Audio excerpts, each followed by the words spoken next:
العالمين الذي أرسل رسوله بالهدى ودين الحق ليظهره على الدين كله وكفى بالله شهيدا.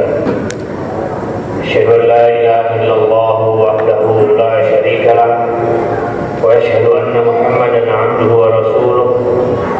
اللهم صل وسلم وبارك على سيدنا محمد وعلى آله وصحبه أجمعين. أما بعد فيا أيها المسلمون الحاضرون أوصيكم وإياي بتقوى الله وقد فاز المتقون. فقال الله تعالى في القرآن الكريم: أعوذ بالله من الشيطان الرجيم. يا أيها الذين آمنوا اتقوا الله حق تقاته ولا تموتن إلا وأنتم مسلمون. Ma'asyiral muslimin, jamaah Jumat rahimakumullah.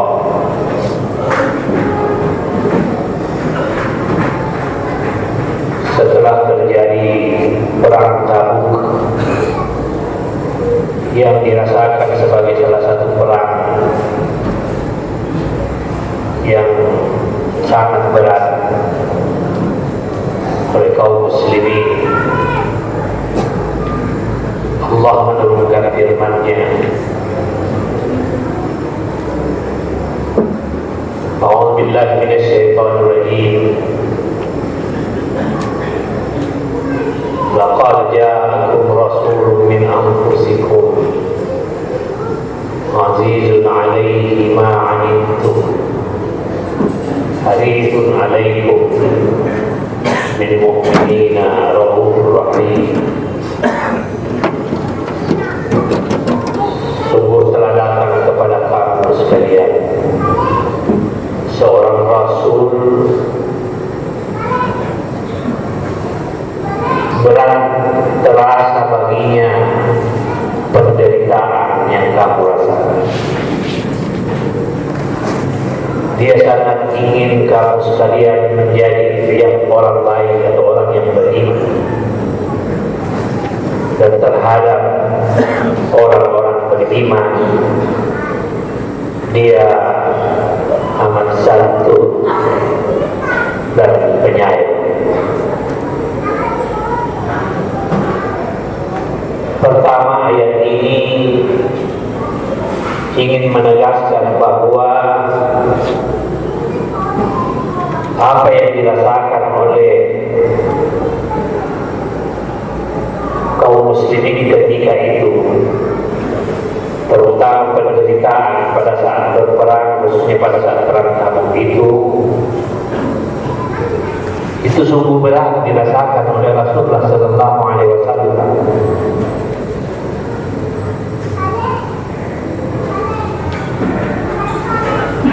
Yang kedua, ayat ini tidak sekedar berbicara secara khusus berkenaan dengan penderitaan pada saat perang itu, tapi ayat ini ingin mengungkapkan sesuatu yang ada di dalam hati Rasulullah Sallallahu Alaihi Wasallam, sekaligus ingin mengungkapkan karakter beliau sebagai seorang pemimpin, yaitu bahwa Rasulullah Sallallahu Alaihi Wasallam sebagai seorang pemimpin itu merasakan derita, merasakan kesusahan, merasakan kesulitan orang-orang yang dipimpinnya, kesulitan yang dirasakan oleh umatnya. Bahkan apa yang beliau rasakan melebihi apa yang dirasakan oleh orang yang menderita itu sendiri. Itulah sebabnya Rasulullah Sallallahu Alaihi Wasallam di dalam masa kepemimpinannya amat memperhatikan terutama orang-orang yang miskin, kalangan bawah.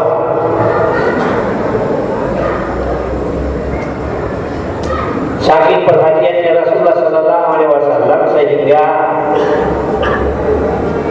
sebagai pemimpin beliau pun memilih standar hidup sebagai orang miskin. Sekali lagi saya katakan beliau memilih sendiri standar hidup sebagai orang miskin.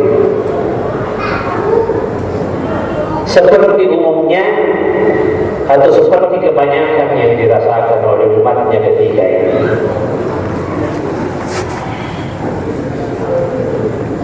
Ketika tiba di Madinah pertama kali, Rasulullah SAW tidak punya rumah.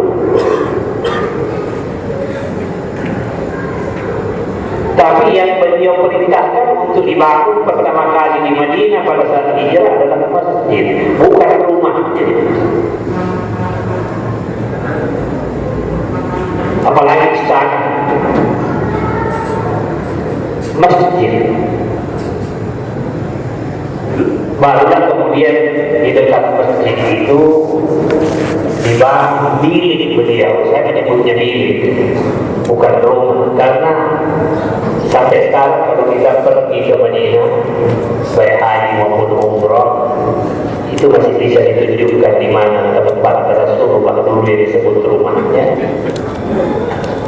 Yang ukurannya seperti ukuran rumah sangat sederhana kita sekarang. Itulah rumah Rasulullah.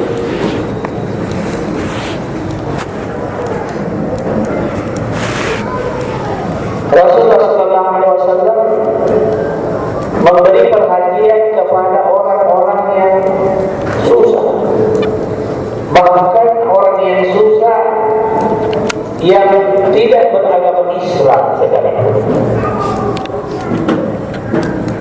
Di Madinah ada seorang Yahudi. Sejak Nabi tiba di Madinah, itu orang Yahudi, ini orang Yahudi buta. Dia cuma mendengar bahwa ada seorang Nabi baru, dan dia pun mendengar juga provokasi atau pendapat dari sesamanya orang Yahudi. Maka kerjanya si orang buta ini duduk di pinggir jalan menunggu belas kasihan orang, tapi tidak lupa juga selalu mencaci maki Rasulullah.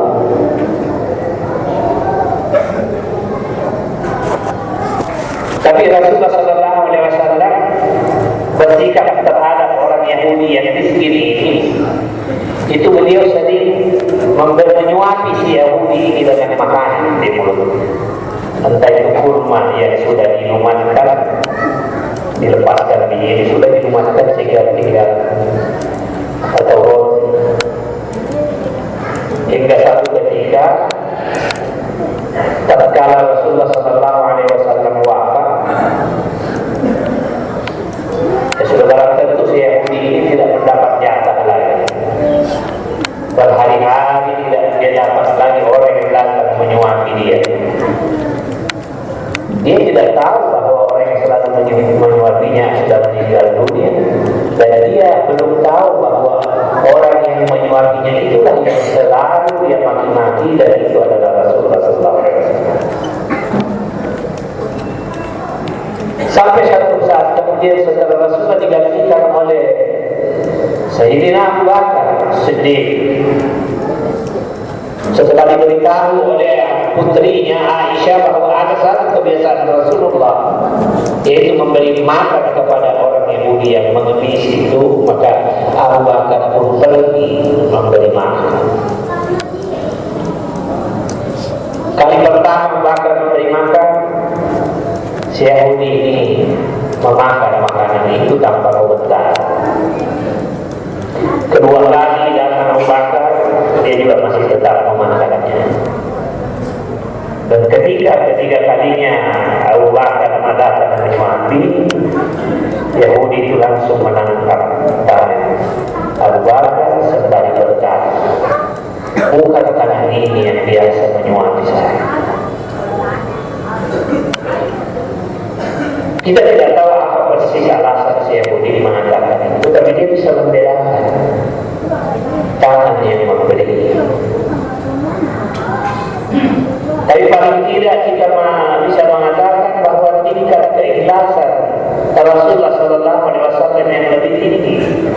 Kalau Abu Bakar itu melakukan karena ingin meniru Rasulullah SAW. Tapi Rasulullah memang dorongan dari dalam hatinya lah yang membuat beliau melakukan. Inilah tadi sebenarnya antara contoh yang diungkapkan oleh ayat tadi, azizun alaihi ma anittum. Berat terasa baginya sebagai seorang nabi, sebagai seorang pemimpin terhadap penderitaan orang lain. Apalagi jika orang lain itu memang ada dalam wilayah tanggung jawab kepemimpinannya. Allah indahnya kalau pemimpin sekarang yang mengaku umat Muhammad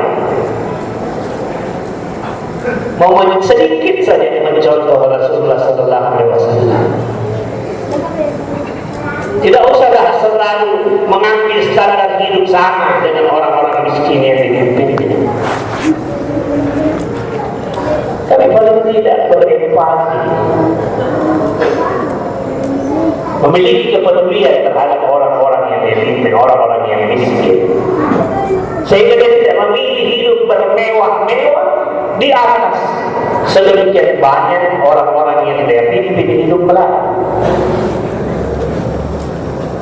Sebab bukan seperti itu contoh kepemimpinan yang diberikan oleh Rasulullah SAW.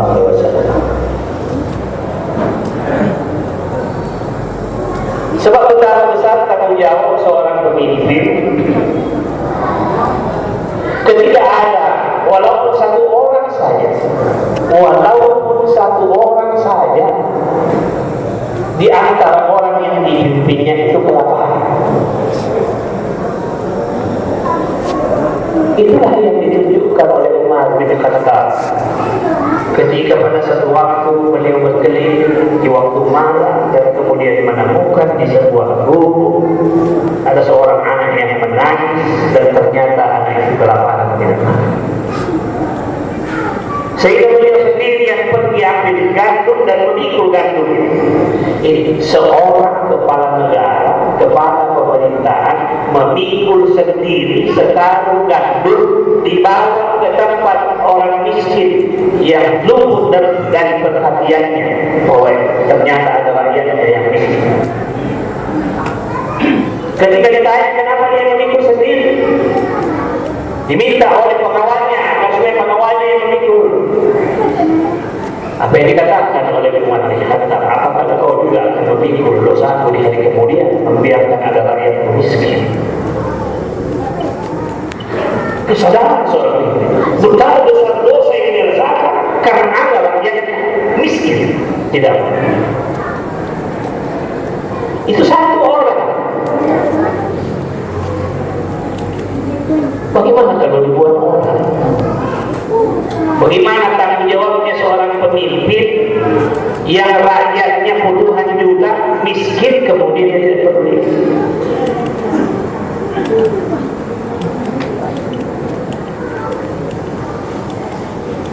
Hendaknya itu menjadi renungan.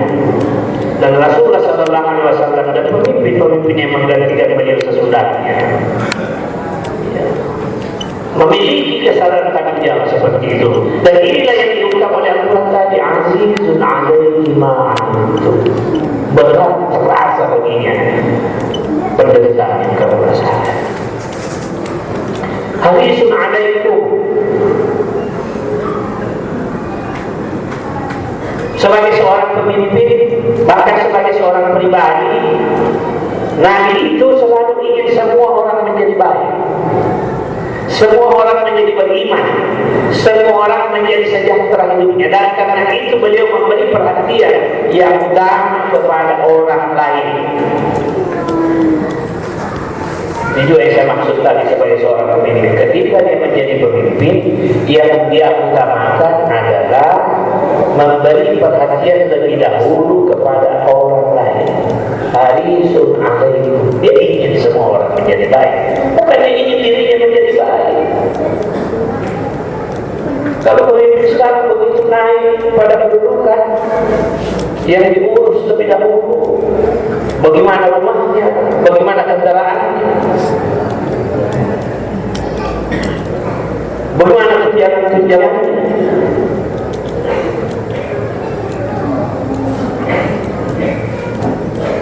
Bahkan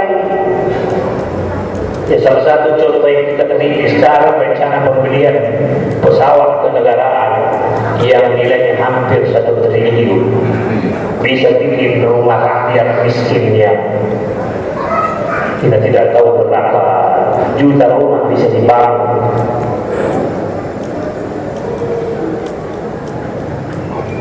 Seorang pemimpin seperti ditunjukkan oleh Rasulullah SAW adalah harisun alaikum. Karena itu maka seluruh kegiatannya, kalau bahasa sekarang, maka dia menciptakan program-program yang memang pro kepada orang-orang bawah, al-mustada'afin, orang-orang yang terlemahkan, orang-orang yang miskin. Dia akan utamakan itu.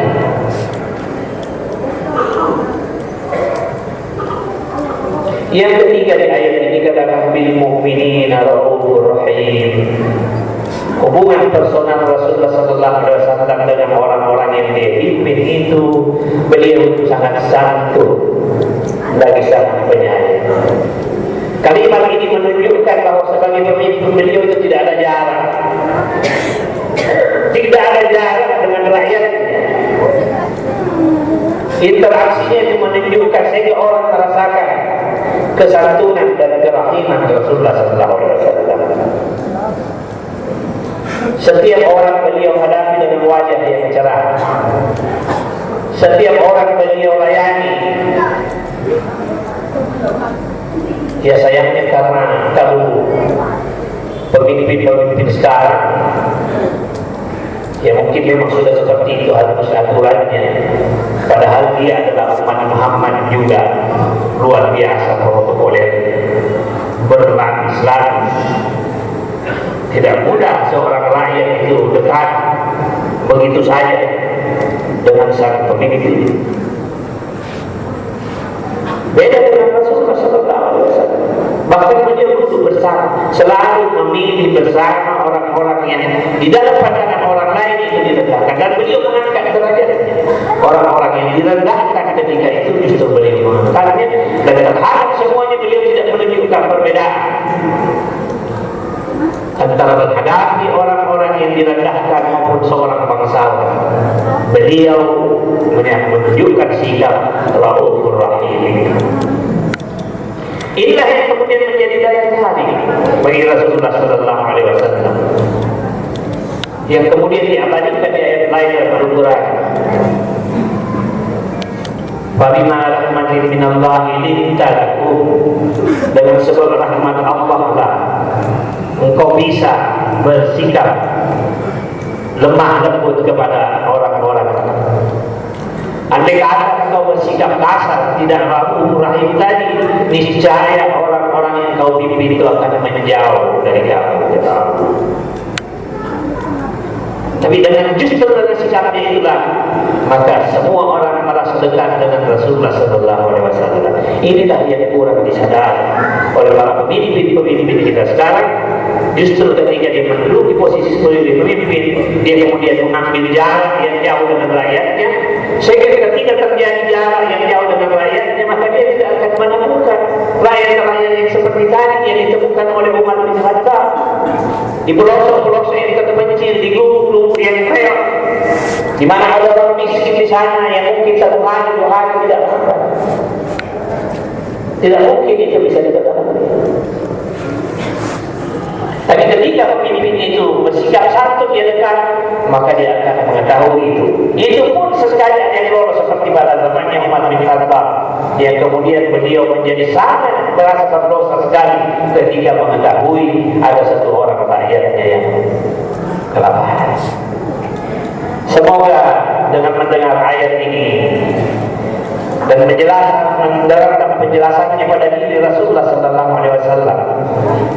Baik kita sebagai seorang pemimpin dalam tingkatan apapun, kita bisa mencontoh 3 hal dari Rasulullah sebagai seorang pemimpin, yaitu pertama, memiliki empati, yaitu merasakan penderitaan orang yang dia pimpin.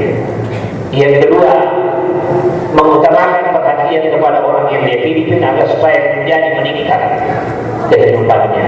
Dan yang ketiga, menunjukkan sikap yang santun dan penyayang kepada orang-orang yang dia pimpin. Semoga demikian adanya. Barakallahu li wa lakum fil Qur'anil azim wa nafa'ani wa iyyakum bima fihi minal ayati wa dzikril hakim wa taqabbal minni wa minkum tilawatahu innahu huwal ghafurur